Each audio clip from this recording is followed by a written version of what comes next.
വെറും 10 മിനിറ്റിൽ തയ്യാറാക്കിയെടുക്കാൻ വേണ്ടി പറ്റുന്ന നല്ല ടേസ്റ്റി ആയിട്ടുള്ള ക്രിസ്പി ആയിട്ടുള്ള ഒരു പലഹാരത്തിൻ്റെ റെസിപ്പിയുമായിട്ടാണ് ഇന്ന് ഞാൻ വന്നിരിക്കുന്നത്. ഈ ഒരു പലഹാരം ആഴ്ചകളോളം കേടാകാതെ നമുക്ക് സൂക്ഷിക്കാനും പറ്റും. വളരെ സിമ്പിളായിട്ട് തയ്യാറാക്കിയെടുക്കാൻ വേണ്ടി പറ്റുന്ന ഈ ഒരു പലഹാരം എങ്ങനെയാണ് ഉണ്ടാക്കുന്നതെന്നൊക്കെ നമുക്കൊന്ന് നോക്കിയിട്ട് വരാം. അതിന് മുന്നേ ആയിട്ട് എൻ്റെ ചാനൽ ആദ്യമായിട്ട് കാണുന്നവരാണെങ്കിൽ ഞാനിടുന്ന വീഡിയോസ് ഇഷ്ടമാവുന്നുണ്ടെങ്കിൽ എൻ്റെ ചാനൽ ഒന്ന് സബ്സ്ക്രൈബ് ചെയ്ത് സപ്പോർട്ട് ചെയ്യാൻ മറന്നു പോവല്ലേ. സബ്സ്ക്രൈബ് ചെയ്യുമ്പോൾ തൊട്ടടുത്ത് കാണുന്ന ആ ഒരു ബെല്ലൈക്കൺ പ്രസ് ചെയ്ത് ഓൾ എന്ന ഓപ്ഷൻ എനേബിൾ ചെയ്യുകയാണെങ്കിൽ ഞാനിടുന്ന വീഡിയോസിൻ്റെ നോട്ടിഫിക്കേഷൻ നിങ്ങൾക്ക് കിട്ടുന്നതായിരിക്കും. അപ്പോൾ ഈ ഒരു പലഹാരം ഉണ്ടാക്കാൻ വേണ്ടി പോകുന്നത് റവ ഉപയോഗിച്ചിട്ടാണ്. ഞാനിവിടെ മിക്സറിൻ്റെ ചെറിയ ജാറിലേക്ക് 1 കപ്പ് റവയാണ് എടുത്തിരിക്കുന്നത്. നിങ്ങൾക്ക് വറുത്തതോ വറക്കാത്തതോ ആയിട്ടുള്ള റവ ഉപയോഗിക്കാം. ഞാനിവിടെ നല്ല നേർത്തിട്ടുള്ള റവയാണ് ഉപയോഗിച്ചിരിക്കുന്നത്. അതുപോലെ തടിപ്പും ഒരു പ്രശ്നമുള്ള കാര്യമല്ല. നമ്മൾ എന്തായാലും മിക്സറിൻ്റെ ജാറിലിട്ടിട്ട് ഇത് പൊടിച്ചെടുത്തതിന് ശേഷമാണ് ഉപയോഗിക്കാൻ വേണ്ടി പോകുന്നത്. അപ്പോൾ അതാ 1 കപ്പ് റവ നല്ല ഫൈനായിട്ട് നമുക്കൊന്ന് പൊടിച്ചെടുത്ത് വരാം. ഇതിപ്പോൾ നന്നായിട്ട് തന്നെ ഞാനിവിടെ പൊടിച്ചെടുത്തിട്ടുണ്ട്. അതൊരു ബൗളിലേക്ക് മാറ്റിയെടുത്തിട്ടുണ്ട്. ഇനി ഇതിലേക്ക് ആവശ്യത്തിന് ഉപ്പ് ചേർത്ത് കൊടുക്കാം. ഏകദേശം 1/2 ടീസ്പൂണാണ് ഞാനിവിടെ ചേർത്തിരിക്കുന്നത്. എരിവിന് പാകത്തിന് ഞാനിവിടെ 1.5 ടീസ്പൂൺ മുളക് പൊടി ചേർത്തിട്ടുണ്ട്. ഈ ഒരു മുളക് പൊടി ഒരുപാട് എരിവുള്ളതല്ല, അതുകൊണ്ടാണ് ഞാനിവിടെ 1.5 ടീസ്പൂൺ ചേർത്തത്. ഇതിലേക്ക് 1/2 ടീസ്പൂൺ സാധാരണ ജീരകത്തിൻ്റെ പൊടിയാണ് ചേർത്ത് കൊടുത്തിരിക്കുന്നത്. ഇതിലേക്ക് ഒരു 1/2 ടീസ്പൂൺ കുരുമുളക് പൊടി കൂടെ ഞാനിവിടെ ചേർത്തിട്ടുണ്ട്. ജീരകത്തിൻ്റെ പൊടി പെരിഞ്ജീരകമല്ല ഞാൻ ഉപയോഗിച്ചത്, സാധാരണ ജീരകമാണ്.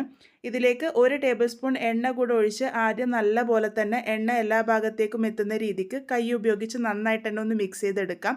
നിങ്ങൾക്ക് എണ്ണ ഉപയോഗിക്കാം, അല്ലാന്നുണ്ടെങ്കിൽ നെയ്യ് വേണമെങ്കിലും ഉപയോഗിക്കാവുന്നതാണ്. ഞാനിവിടെ വെളിച്ചെണ്ണയാണ് ഉപയോഗിച്ചിരിക്കുന്നത്. ഒന്ന് നല്ല പോലെ മിക്സ് ചെയ്തെടുത്തതിന് ശേഷം നമുക്ക് കുറച്ചായി വെള്ളം ചേർത്തിട്ട് ഇത് നന്നായിട്ടൊന്ന് കുഴച്ചെടുക്കാം. നല്ല സോഫ്റ്റ് ആയിട്ടുള്ള കൂട്ടാണ് കുഴച്ചെടുക്കേണ്ടത്. റവ ആയതുകൊണ്ട് തന്നെ നമ്മളിതൊരു 5 മിനിറ്റ് നേരം റെസ്റ്റ് ചെയ്യാൻ വേണ്ടി വെക്കണം. ആ ഒരു സമയമാകുമ്പോഴേക്കും കൂട്ട് പാകത്തിന് റെഡിയായി വന്നോളും. അപ്പോൾ അതാ കുറച്ചായി വെള്ളമൊഴിച്ച് ഞാനിവിടെ കൂട്ട് റെഡിയാക്കി എടുക്കുന്നുണ്ട്. വെള്ളത്തിൻ്റെ അളവ് ഞാൻ അവസാനം പറഞ്ഞു തരുന്നുണ്ട്, എത്രയാണ് ഞാൻ ഉപയോഗിച്ചതെന്ന്. നല്ല സോഫ്റ്റായിട്ടാണ് നമ്മളുടെ കൂട്ട് കുഴച്ചെടുക്കേണ്ടത്. കാരണം ഇത് കുറച്ച് സമയം കഴിയുമ്പോൾ ഒന്ന് കുറച്ചും കൂടെ ടൈറ്റ് ആവും. അത് മനസ്സിൽ കണ്ടിട്ട് വേണം നമ്മൾ കൂട്ട് റെഡിയാക്കി എടുക്കാൻ വേണ്ടിയിട്ട്. ഇതുപോലെ കൂട്ട് റെഡിയായി വന്നതിന് ശേഷം 5 മിനിറ്റ് നേരം നല്ല പോലെ തന്നെ നീഡ് ചെയ്തെടുക്കുക. നല്ല സോഫ്റ്റ് ആയിട്ടുള്ള കൂട്ട് കിട്ടാൻ വേണ്ടിയിട്ട് സഹായിക്കും. അതായത് ഇപ്പം ഞാനിവിടെ നന്നായിട്ട് തന്നെ നീഡ് ചെയ്തെടുത്തിട്ടുണ്ട്. ഇതുപോലെ നീഡ് ചെയ്തെടുത്തതിന് ശേഷം നമുക്കിതൊരു 5 മിനിറ്റ് നേരത്തേക്ക് റെസ്റ്റ് ചെയ്യാൻ വേണ്ടി വെക്കാം.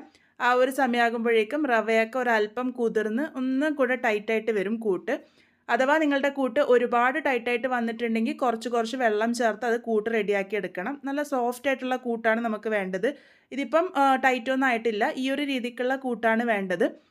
കൂട്ട് കുഴച്ചെടുക്കാനായിട്ട് ഞാൻ 1/2 കപ്പ് വെള്ളമായിരുന്നു എടുത്തത്. 1/4 കപ്പും കുറച്ച് കൂടുതലായിട്ട് വെള്ളമാണ് എനിക്ക് ആവശ്യമായിട്ട് വന്നത്. അപ്പോൾ ഈ ഒരു രീതിക്കുള്ള കൂട്ട് തയ്യാറാക്കി എടുത്തതിന് ശേഷം ഇത് എങ്ങനെയാണ് നമുക്ക് ഷേപ്പ് ചെയ്തെടുക്കുന്നതെന്ന് നോക്കാം. ചെറിയൊരു ഉരുള എടുത്തിട്ട് നമുക്ക് സാധാരണ ചപ്പാത്തിയൊക്കെ പരത്തുന്നത് പോലെ നല്ല നേർത്ത് തന്നെ ഒന്ന് പരത്തിയെടുക്കാം. ഇത് പരത്തിയെടുക്കുമ്പോൾ നമ്മൾ എണ്ണയോ മൈദയോ ഒന്നും തന്നെ ആക്കേണ്ട ആവശ്യമില്ല. ഒട്ടും പറ്റിപ്പിടിക്കൊന്നുമില്ല. നല്ല നേർത്ത് തന്നെ പരത്തിയെടുക്കാൻ വേണ്ടിയിട്ട് ശ്രദ്ധിച്ചോളൂ. അഥവാ പറ്റിപ്പിടിക്കുന്നുണ്ടെങ്കിൽ മാത്രം കുറച്ച് ഗോതമ്പ് പൊടിയോ മൈദയോ ഒന്ന് ഡസ്റ്റ് ചെയ്ത് കൊടുക്കാവുന്നതാണ്. ഇത് അതിൻ്റെ ഒന്നും ആവശ്യം എനിക്ക് വന്നിട്ടില്ല. നന്നായിട്ട് തന്നെ ഈസി ആയിട്ട് പരത്തിയെടുക്കാൻ വേണ്ടി പറ്റിയിട്ടുണ്ട്. നല്ല നേർത്തിട്ടാണ് ഞാനിവിടെ പരത്തിയെടുത്തിരിക്കുന്നത്. കാരണം ഞാനിവിടെ കാണിച്ചു തന്നിട്ടുണ്ട്. ഇനി ഇത് കട്ട് ചെയ്തെടുക്കാനാണ് പോകുന്നത്. ഞാൻ കുഞ്ഞു സ്ക്വയർ ഷേപ്പിലാണ് കട്ട് ചെയ്തെടുക്കാൻ വേണ്ടി പോകുന്നത്. അതുകൊണ്ട് ആദ്യം ഇതൊന്ന് സ്ക്വയറായിട്ട് കട്ട് ചെയ്തതിന് ശേഷം കുഞ്ഞു സ്ക്വയറായിട്ട് നമുക്ക് കട്ട് ചെയ്തെടുക്കാം. ഈ ഒരു രീതിക്ക് തന്നെ കട്ട് ചെയ്തെടുക്കണം എന്നൊന്നുമില്ല. നിങ്ങൾക്ക് ഡയമണ്ട് ഷേപ്പോ അല്ലാന്നുണ്ടെങ്കിൽ സാധാരണ മൂടിയൊക്കെ ഉപയോഗിച്ച് റൗണ്ട് ഷേപ്പിൽ വേണമെങ്കിലും ഇത് തയ്യാറാക്കി എടുക്കാവുന്നതാണ്. അപ്പോൾ ദാ ഇതുപോലെ ഞാനിപ്പം എല്ലാം തന്നെ ഒന്ന് കട്ട് ചെയ്തെടുത്തിട്ടുണ്ട്. ബാക്കിയുള്ള കൂട്ടും നമുക്ക് ഇതുപോലെ തന്നെ ഒന്ന് റെഡിയാക്കി എടുക്കാം.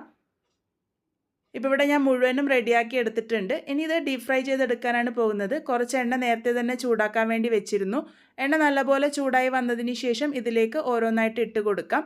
ഇട്ട് കൊടുത്തതിന് കുറച്ച് നേരം അനക്കാതെ വെക്കുക. ഏറ്റവും ലോ ഫ്ലെയിമിലാക്കിക്കൊള്ളൂ കേട്ടോ.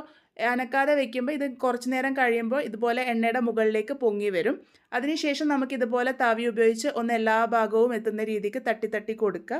കുറച്ച് സമയം കഴിയുമ്പോഴേക്കും തന്നെ ആ ഒരു എണ്ണയുടെ തുള്ളലൊക്കെ മാറി നല്ലപോലെ ഇത് ഫ്രൈ ആയിട്ട് വന്നിട്ടുണ്ടാകും. ഒരുപാട് സമയമൊന്നും എടുക്കില്ല ഇത് ഫ്രൈ ആവാൻ വേണ്ടിയിട്ട്.